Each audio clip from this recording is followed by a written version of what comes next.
На руднике Кумтор отметили профессиональный праздник металлургов. Крупнейшее в Кыргызской республике золотодобывающее предприятие Кумтор Голд Компани отмечает праздник металлургов каждый год. Глава компании Алмазбек Бартабасов выразил благодарность сотрудникам рудника за добросовестный труд и вручил особо отличившимся горнякам почетные грамоты и благодарственные письма.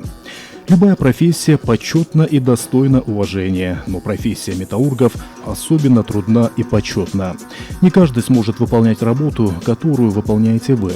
Металлург – сложная и очень ответственная профессия, требующая высокого профессионализма, терпения и силы характера. Хочу выразить вам благодарность за работу, которую вы выполняете ежедневно с чувством высокой ответственности, сказал президент компании.